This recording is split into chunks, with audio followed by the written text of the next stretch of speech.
This is Andi Purewal for Boxing News. I'm joined by Dave Coldwell over Zoom. Dave, been a while since I last saw you. How are you doing? How's life treating you? All right, mate. Thank you very much. How are you? I'm very well, thank you. It's good to catch up. Obviously, a lot of boxing talk on the horizon. How's everyone in the gym doing, firstly, bro? Yeah, good, really good. Got Dan Howard boxing next week, March the 1st at Telford. So just gearing up towards that. And Stephen Cairns, Ellis Price, they're in the gym working hard. Ellis has got some news coming up soon about who he's going to be signing with promotionally. And Steve will be having his first fight for Queensbury coming up very soon, announced soon. So yeah, all good. Yeah, I remember asking you a similar question previously, but just to come back to it now, it's probably a couple of years on since I last asked you. The development of kind of the fighters that you're training with now, it's a very young stable you have now. In the past, you had the McDonald brothers, you had Tony Bellew, Anthony Fowler, people who are a bit more experienced or had done more in boxing. Now it's Stephen Cairns, it's Towers, it's Hopey Price. It's a young stable of fighters you're working with. Do you enjoy it more, kind of taking them on from an earlier stage in their careers? Um, it's different. It's different. You got to remember, I first started out training young prospects coming through and journeymen and stuff like that, and it's not something I haven't done before. I've had a lot of fighters, from early on.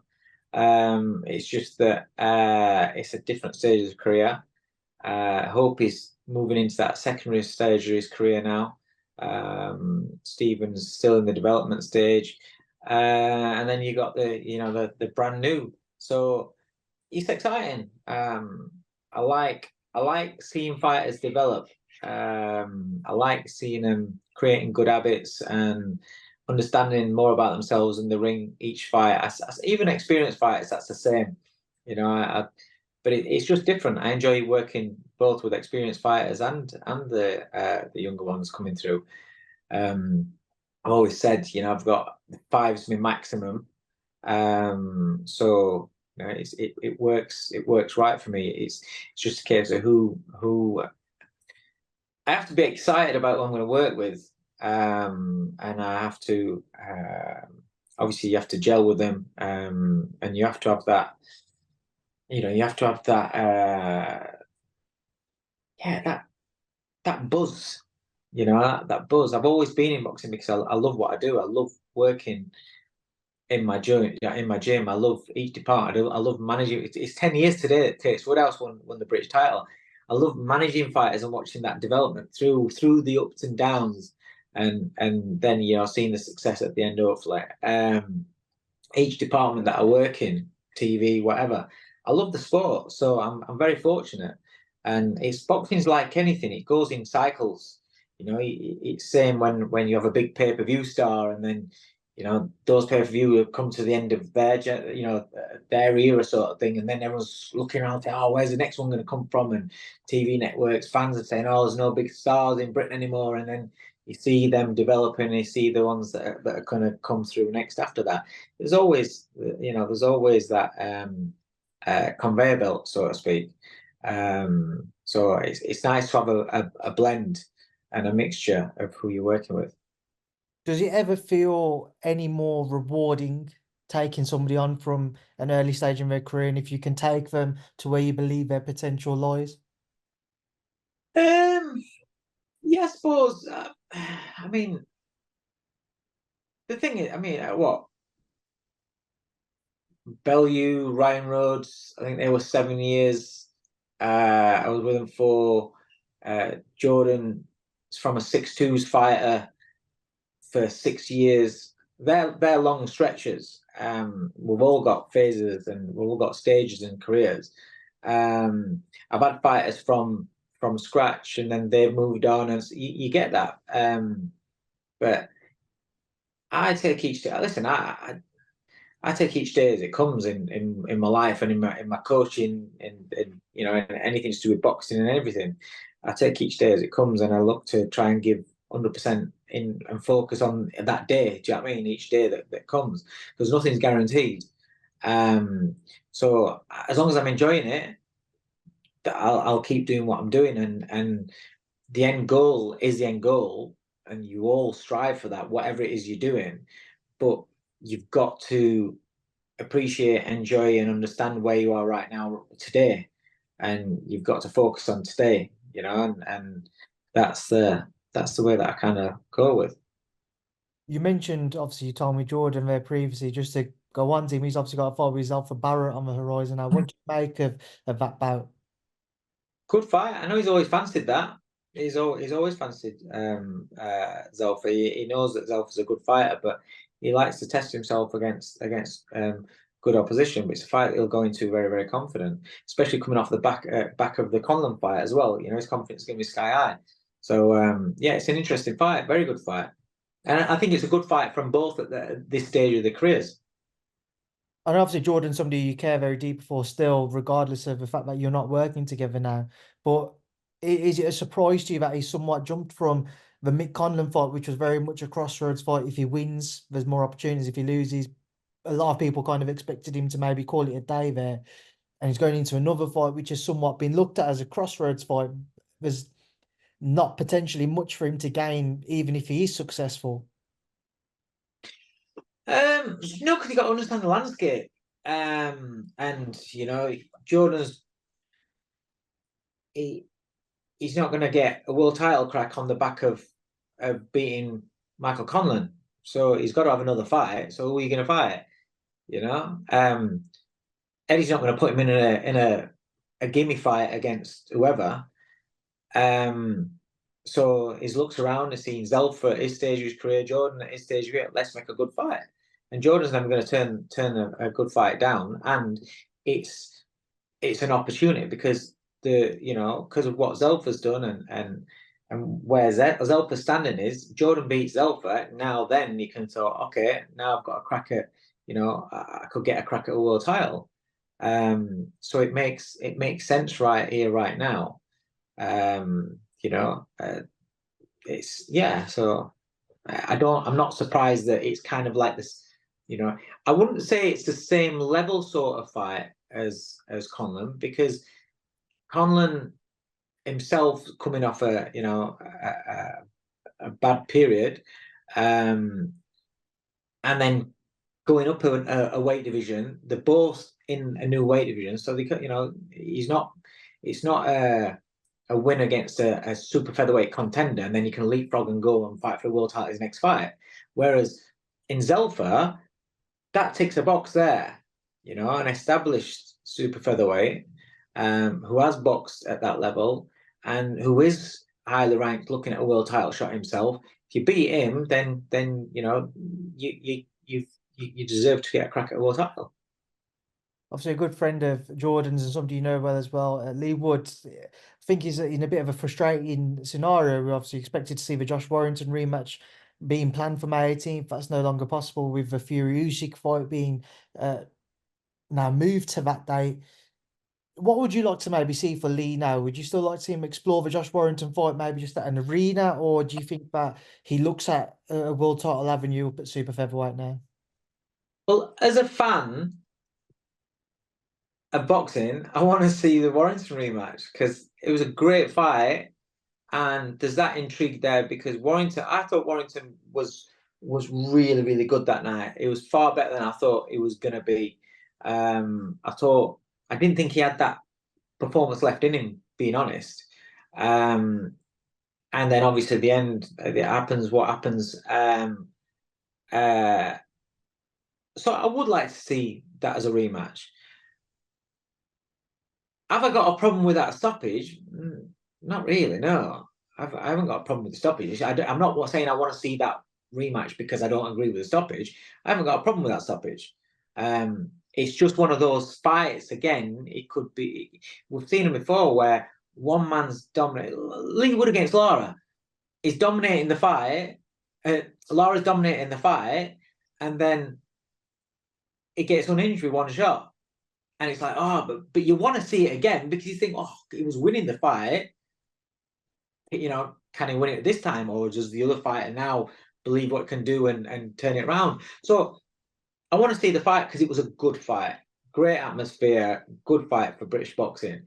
If you've just got a Leigh Wood on, then I'd like him to get. I know he wants to fight Navarrete. He wants, he wants a big, big fight. I don't, I don't fancy. I don't think I don't think a Cordina fight's a good fight for him. But a Navarrete or something, that's an exciting. That's a good fight for him. That's an exciting fight, and it's one I know that he gets his teeth into as well. Um, or even get a big, even if it's in America, go out to America and get. If you can't do the sit ground, then really is that. I mean, I haven't spoken to him about it, but is that something that he'd like to sign his career off on one and make sure he's ticked a box there and get a big fight in America, maybe Navarrete in America, maybe or something like that. Do you know what I mean? Moving forwards and onto something that we saw this week, we've had that mini press tour for Josh Taylor, Jack Catterall too. It's certainly excited the boxing world. There's been a lot of back and forth as everybody expected. What's been your take from watching it from your view, Dave? Do you know what these personal sort of rivalries and where there's a little bit more than just may the best man will win and I respect him and this that's nice. It's gentlemanly sport and all that sort of stuff. But we love it when they hate each other. We love it when they don't like each other. They want to just go at each other. And there's a lot of slagging off on tables at press conference. How many times? I mean, you're obviously at all press conferences and things like that. You go to the normal, it's going to be a mundane press conference. It's like, what? I've got to ask generic questions. Two personalities that just don't do anything for us. What we're going to say, what's going to say, what they're going to say. Press conference wrapped up in like 5 minutes. They're shit. These two have been. It's brilliant. It's great. Hey, and this is at a stage where they're eating and they're hydrated and everything's great. Fight week press conference. I can't wait for that. I think the build-up's going to be really, really good. I think fight week's going to be entertaining. There's a lot of hard work that both men have got to go through now. Until then, but then fight week's going to be exciting. It's one of those fights where we love to see grudge fights, drama, bit of a push and a pull, bit of a slap here and there, a nipple twist going off apparently. So yeah, it's certainly got off to a good start. What do you expect to see come April 27th in Leeds, Dave? There's a lot of question marks over how much Josh Taylor has left. Some people raising question marks on Jack's performance against Wardley, maybe why he didn't get that stoppage victory in the end, maybe didn't put his foot on the gas. And then also going back to the first fight, a lot of people felt Jack had done enough then. Josh's most recent performance against Teofimo Lopez has left questions. Just the entire everything surrounding the fight. What do you expect to see in the rematch? I genuinely don't know because Jack saying that he's going to go out looking to bang him out and things. I don't know if I buy into that because Jack's a very, very clever boxer, a really, really thoughtful, intelligent operator who likes to walk you onto shots, but I've not seen him so far take many risks in fights. Not that I can think of. I may be wrong. I'm not saying that he hasn't, but I'm just saying that from what I remember him, the fights that I've seen, he's a man that doesn't take the risks as such.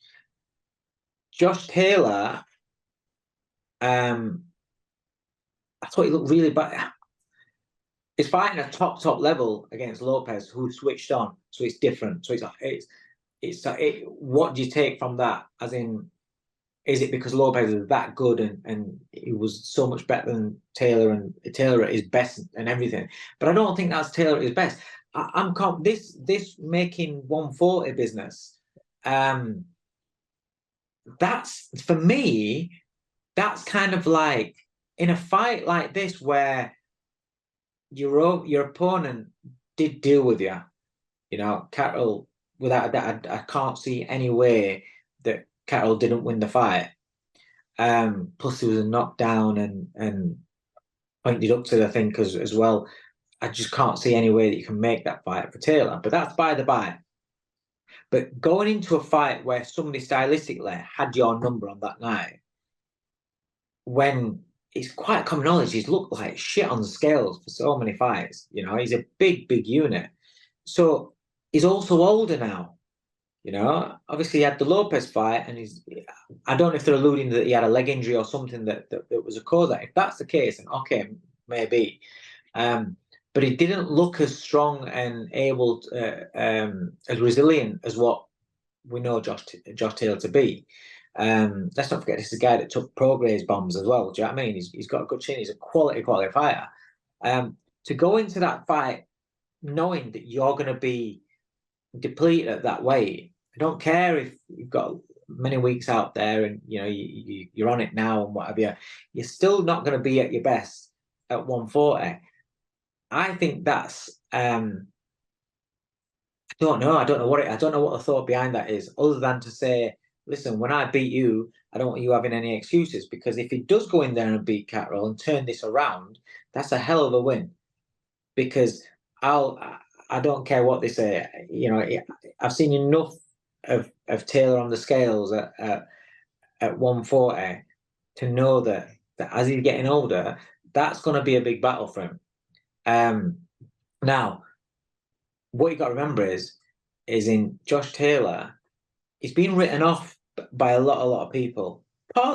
Some I can have, and maybe what I'm saying is handicapping himself with the weight, but you've got to remember this is a guy that when he was coming through, we was looking at how many fights and he's fighting him, and you look at him, the fights that he's having and going through the levels so early in his career, and then undisputed champion.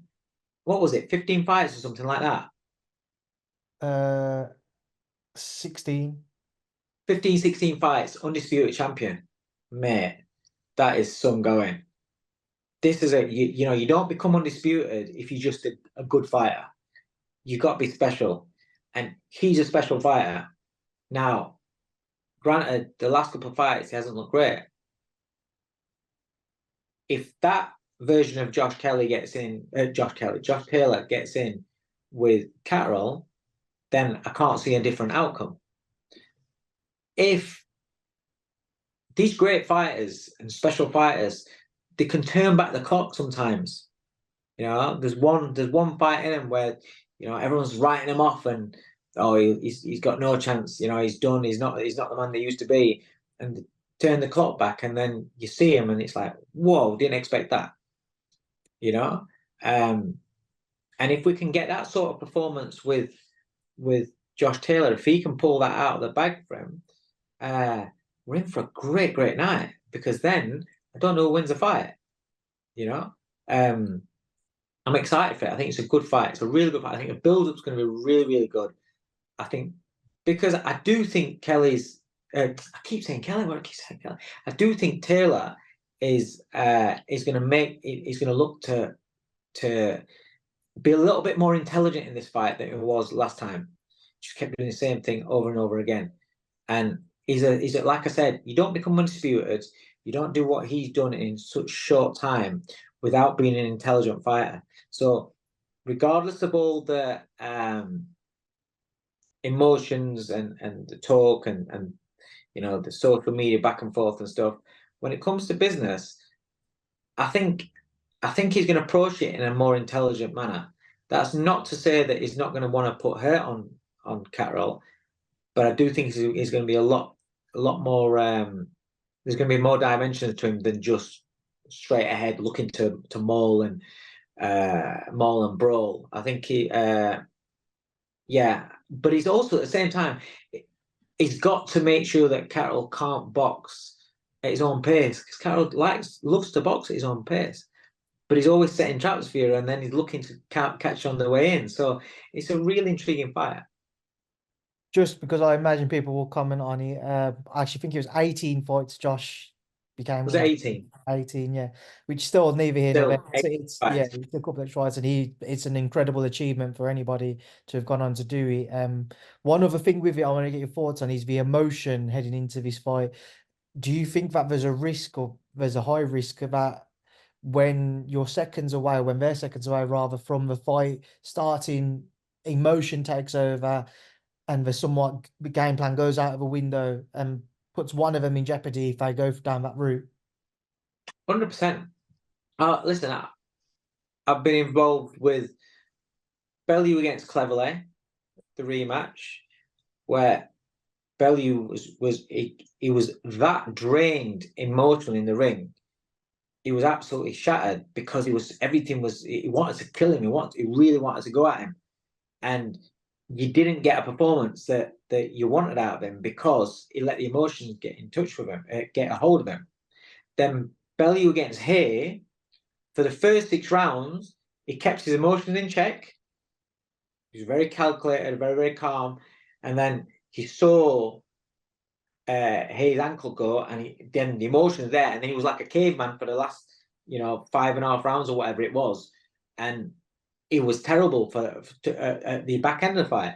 Then the rematch, it was completely emotionless. And that's what we worked on. And in the rematch, completely emotionless, bounced him off the floor, kept his emotions in check, not ready yet, okay. Did him again, not ready yet, okay, and then done him because he kept his emotions in check.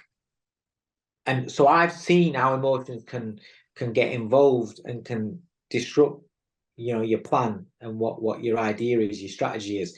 So, it is a very, very valid point to bring up. Will the emotions get involved? Because it's easy this far out to the fight. You can be quite calm and calculated, and give a little, but it doesn't affect you. On fight week, when you're dieting, when the pressure's on, when all the talk, the hype, everything, and it comes to it, then does that, if you're a hothead, does that affect you? I don't think you'll get that from Catterall, because I think Catterall's too laid back and too cool. So I don't think he'll get involved with that. Whereas, I don't know him, but whereas from how you see Josh can bite on socials and how he can be, then that is the way we think, oh, maybe he could let his emotions get carried away a little bit. But I don't know. How do you try and manage that during a fight then, Dave? Because when you look at Joe Mack and Joe Moore, they seem to be two people who, when you watch them in the corner, their fighters are listening to and just taking Yeah, every single bit of information that's given to them. How do you actually kind of build that understanding with a fighter, especially in it comes the with time. That comes with time. That comes with time and day in, day out, being with the fighter, sparring sessions. Do they, even if they don't pull it off, things that you're working on, do they try to do that in the sparring session, or do they think, so, oh no, that don't work, I'm not trying it again? Do they listen to you? Do they buy into it, and are they trying to do what you're asking them to do? Because if they do, then 9 times out of 10 you can control their emotions, because when at first you're practicing something and it's not coming off, you can't let emotions get involved because you're thinking, no, it's not working, fuck that, not doing that, and just stop doing it in a spar or whatever. You've got to, or if somebody who just wants to have a terrible time, if you're trying to get them to be a little bit smarter, can they control their emotions on that? So it comes over time, and obviously the relationship with the fighter as well. moving forwards, we're sticking with the 140 division. The week before, we see David Haney and Ryan Garcia. Just your thoughts on that as well, please, Dave. Good fight for the sport, because of the profile it'll give it. Good fight for Haney because of Ryan Garcia's profile on the back of the pro grade performance, and that was high profile. That was a good fight. We were all looking forward to. Had good traction in the media and with people outside boxing as well. So it's a good fight for Haney to build on, because Garcia, obviously, we know, has got a huge profile, personality. He's flash. He's exciting, very, very fast. But I just think Haney's just another level when it comes down to boxing, and I just see him pinging him. I think I like Garcia, and fair play to him for taking this fight so close to the tank loss. But I don't think he beats Devin Haney. In fact, I'd be shocked. I'd be absolutely shocked. Devin Haney's boxing IQ, punch selection, ability, discipline. I think he'll be a nightmare for Garcia in that fight. And I think to be fair, I actually think I would be surprised if Haney doesn't stop him, if it doesn't stop him. And I know Haney's not, you know, a massive puncher or anything like that, but he punches sharp. He punches sharp enough to stop Ryan Garcia. May 18th, Dave, the new date for Fury Usyk. One thing I'm interested to get your thoughts in, has the cut changed your opinion at all as to how the fight can play out? Because obviously it will affect Tyson's camp now when he can start sparring again. There's going to be the risk of it opening up. It's a one which opened up against Otto Wallin. And as a few people have said to me, if there's anybody who can target that eye during the fight, it's Alexander Usyk. Do you think that will change at all your opinion as to how that fight plays out now? No, no, I don't think that's gonna.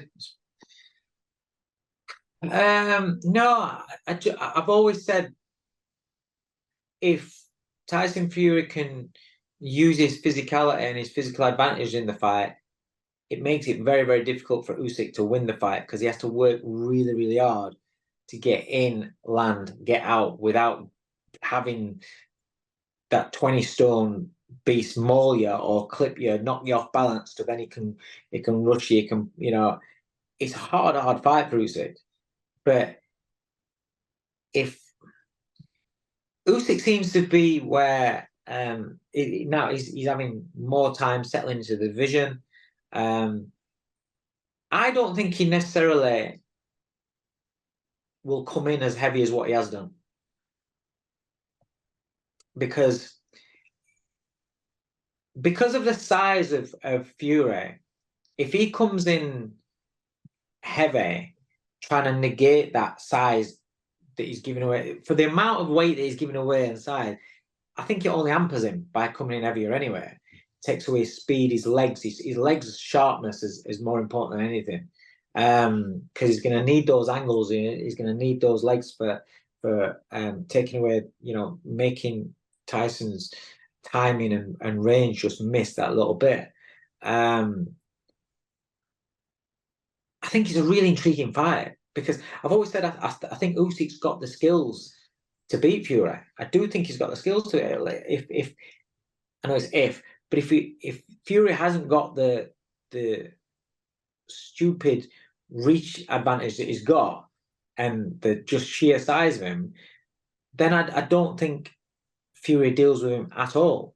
But he has, so it makes it so tough.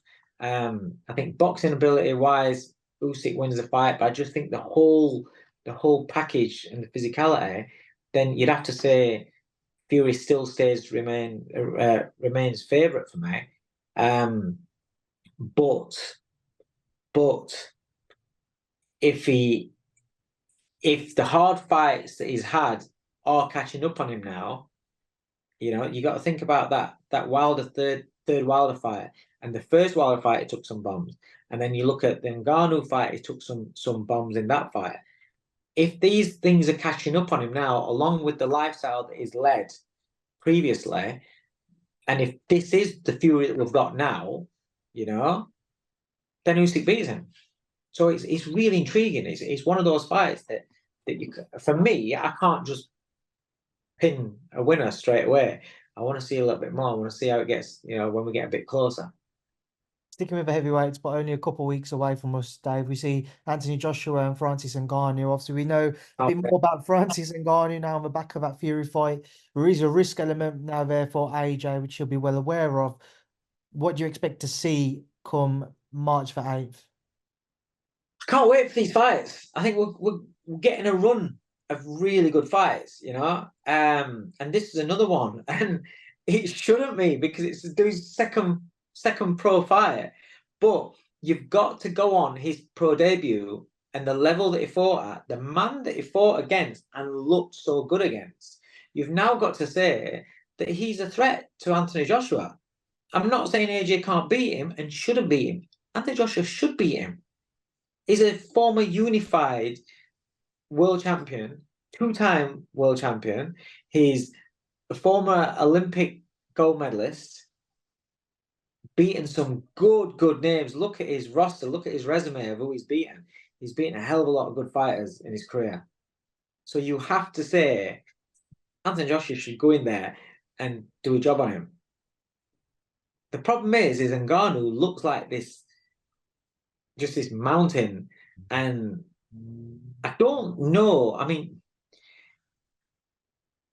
I don't know if he could go with one shot, and because if he can't go with one shot, that means AJ's got to hold his feet a little bit to let go combinations to land, and then does he get caught on the way out or in exchange? Because Ngannou's smart on the way thing, and Ngannou's not intimidated by power, by obviously by size, and when you saw him with Fury. From what I've seen, what little I've seen of him, doesn't look like he's intimidated. I think he may look to catch in between punches. I don't think he'll have that fear.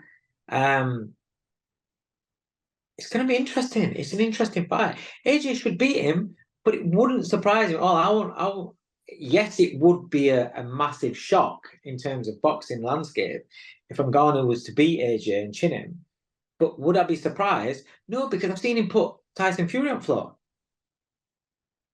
And Tyson Fury is supposed to be the man with a better chin than AJ. So if you can put Tyson Fury on floor, then surely he's got the capabilities of putting AJ on floor. So this is a real fight, and this is why I give AJ a lot of credit for taking it, because he didn't have to take it.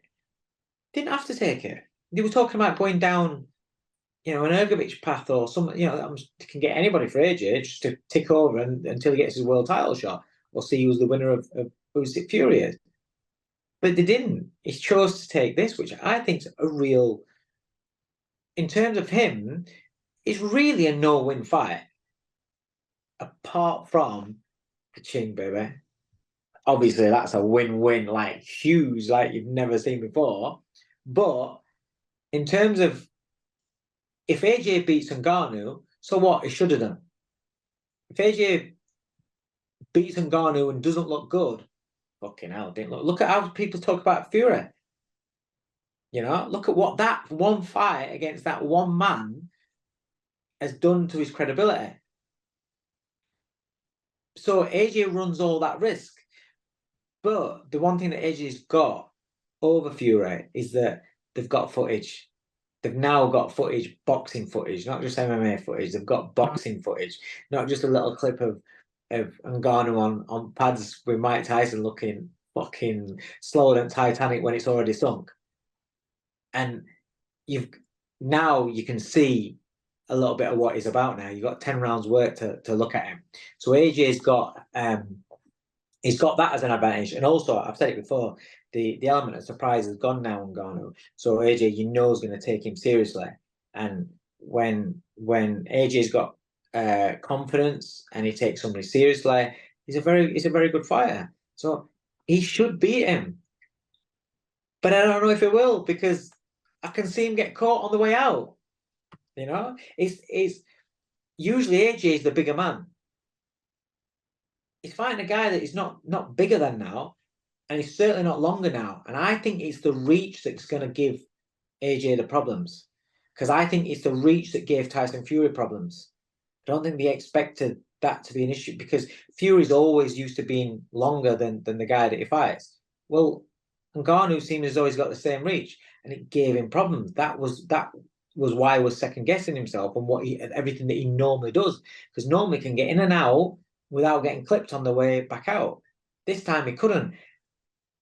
That could be a real problem for Anthony Joshua. So I'm really looking forward to the fight. I can't wait.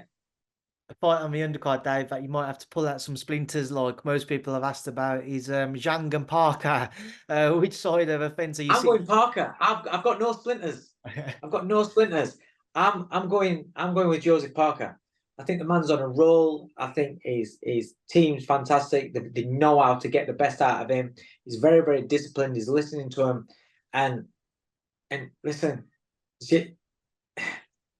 Zhang's done a great job on Joe Joyce. But I still thought that it's a good fight. It is a really good fight. But I didn't have Zhang as like top heavyweight before that fight. So he's fighting a guy that stood right in front of him and was absolutely terrible and was there to be nailed. does that warrant him to be ranked even higher than what I thought before? No, so I still see him as the exact same.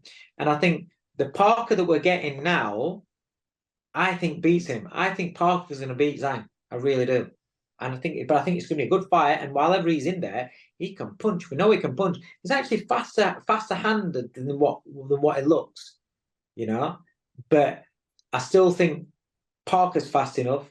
I still think Parker's got better feet, and I still think that Parker's disciplined enough and he's punching better now. Yeah, and he's got more belief. I think this version of Parker beats him. So I'm not saying no offense, but again, it's another fight I can't wait for. It's a really good card, it really is. Sticking with the heavyweight theme, Dave, end of March, Fabio Wardley and Fraser Clarke for that British heavyweight. Can't wait. Have you got splinters for that one at all? I have. I have a bit. It's a really good fight. Do you know what? People when they're saying, "Oh, they should wait," fuck that shit. When I was working with Haymaker and we had George Groves boxing James DeGale, those two were young prospects, and they fought each other, and then they both went on to become world champions. You know, the loser still went on, and this is what this fight could be. You know, it's a really good fight. I don't know because you've got that sharpness of Wardley and it can it must be able to punch really hard because you see what happens when he hits these guys. He might get tagged himself and it wakes him up, and then he hits these guys and then they don't want to know or they get cleaned out. And he can punch. He's athletic. He's very, very athletic. But he does leave gaps. And Fraser's very, very well schooled. I don't think you've seen it in his fights yet, but I've seen it where he whips those body shots in really well. He can really, really whip them in sharp and faster body, which I think is going to be key with somebody like Wardley. And he's tough. He's very experienced in yes, it's the amateurs, but in the World Boxing Super Series, not Super Series, in the World Boxing Series in the amateurs, it was boxing top kids in there, I'm going to sit on the fence. I don't know which way it goes because I think they're both capable of beating each other. It's one of those fights, but it's a fight that I can't wait to see. It's a really good fight. In fact, I saw the full lineup of the show. The show is brilliant. We're getting some really good shows now. On both on